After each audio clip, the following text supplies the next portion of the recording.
So we're now just going to play a short clip from the Prime Minister before we introduce our next guest. Hi there, I'm John Key, Prime Minister of New Zealand. I'm really sorry I can't be with you in Queenstown. It's one of my favourite parts of New Zealand, but I just wanted to thank you for coming to this very important conference, the Asian Business and Angel Investors. I know the New Zealand companies that are pitching for your money and expertise will be really keen to meet you and really keen to make a good impression. We appreciate the investment and the confidence you have in New Zealand businesses. It's that seed capital that allows those businesses to grow and to flourish, and most of all, to make a huge success of their big dreams. So thank you very much for being here. I hope you have a wonderful time. Enjoy the finest of our Pinot Noirs, and if you really get adventurous, why don't you take a bungee jump or maybe go on the whitewater rafting or the shot over jet or the many other things that are on offer there in Queenstown. Have a great time, and we'll see you back in your home country at some time soon. Gosh, that was short. It was a little bit shorter than I was expecting, but he certainly does a good job selling Queenstown, doesn't he? So certainly take him up on some of those options. Look, it's my sincere pleasure to welcome Todd Barclay, the MP for Clutha Southland, to come up and say a few words. Thank you very much. I'd just like to ask if I could get a copy of that DVD, if that's possible, because we've been trying to get the Prime Minister to do a bungee jump for about the last couple of years, and he's never once admitted that he'll do it, but now that he's encouraging everybody else to do it, I think we've got something that we can hold to him now.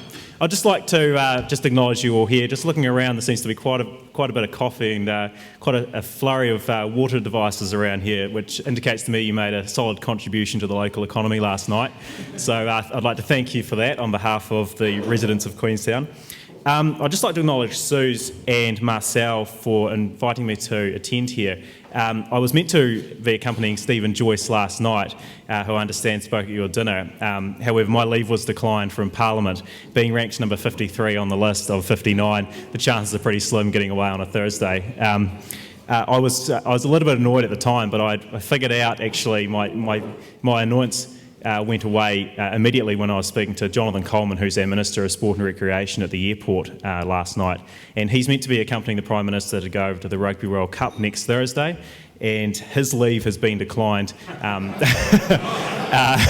So he's ranked number 5, and I'm sort of figuring, well, okay, so there are other people that have clearly got more important things going on. I wouldn't like to be our Chief Whip, though, next week for being solely responsible for interrupting a prime ministerial visit overseas. So, but on that note, though, I just would like to acknowledge Suze and Marcel for pulling this event together.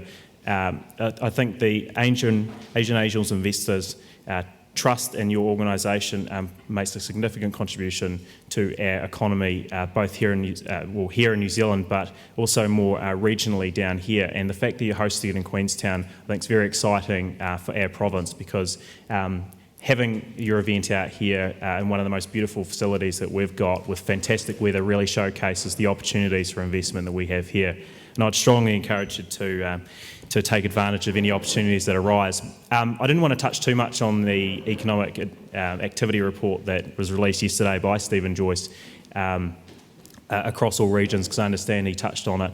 But I think it's quite timely, given your conference is being held at the same time that report was released, because one of the motivations for that was to try and expose some of the natural resources and the sectors where New Zealand currently flourishes in, but also by region, but also areas where we want to grow and want to improve. And every single person in this room will, has potential to make a considerable contribution to that.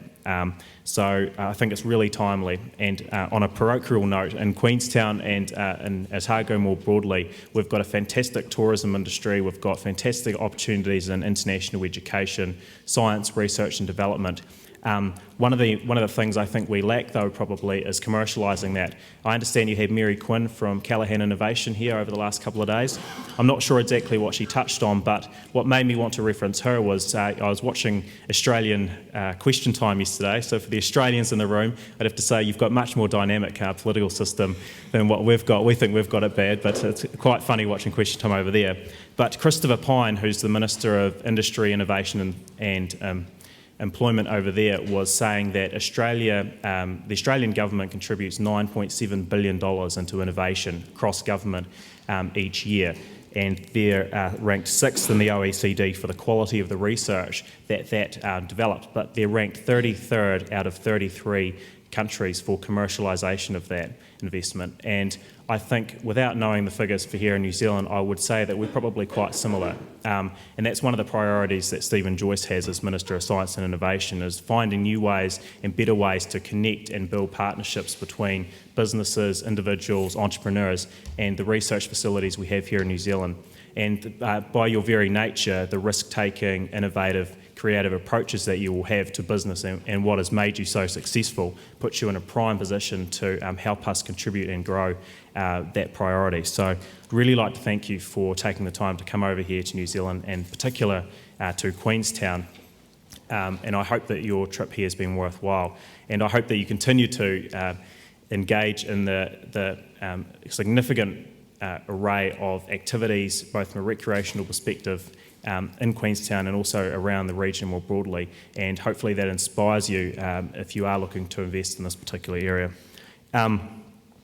Given there are Australians in the room, it did remind me of a particular visit that I went on a couple of weeks ago. I was in a hospital just actually out of Wellington with a couple of colleagues, and we were getting a tour around the facility, looking at some of the new initiatives they've got going on. Just coming near the end of it, we were in the maternity centre, and we said to we were just saying to the doctor there, how's everything been? He said, oh God, it's actually been really bloody busy lately. We've had a heap of births sort of coming in at the same time.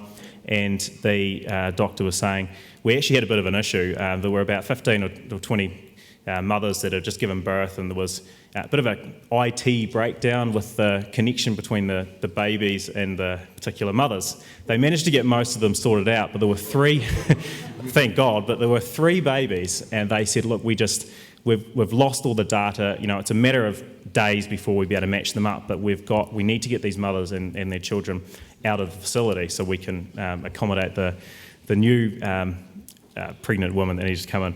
And so the doctor was saying, I said, so what did you do about that? And he said, well, we literally just had to go to these, the mothers were still recovering, had to go to the 3 fathers. There was a Chinese-born, a New Zealand-born Chinese father, an Australian, and a New Zealander. And they had to say, well, sorry guys, they explained the situation, it's really unfortunate, but we're just going to have to get you guys just to go in and just pick one baby, take it home. It's only going to be a couple of days. We just need to create a bit of space so that we can facilitate the new coming flow. So these 3 guys sort of look at each other and go, oh God, okay, it's a bit strange, never come across this before. And the doctor's like, look, don't worry, don't think too much about it. The baby's not going to draw a strong connection within the space of a couple of days. So the Kiwi's like, all right, I'll go in first. So he walks in, and he's only in there for about 10-15 seconds, walks out with the baby. And the Chinese-born New Zealander looks at him and says, mate, that's clearly not your baby. And the Kiwi's like, yeah, I know, but if you take yours out, it's a 50-50 chance I'll pick the Aussie.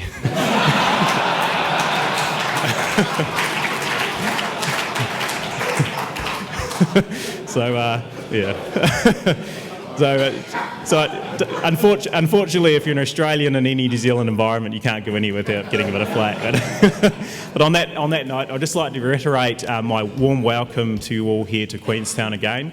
Particularly those of you who are staying on longer, I strongly encourage you to make the most of your time here. Those of you who are here for the first time, and those of you who are coming back again, and make the most of it here. And on behalf of our region, I offer you a sincere thanks for taking the time to come down here, and I really hope you've had a successful couple of days. Thank you very much.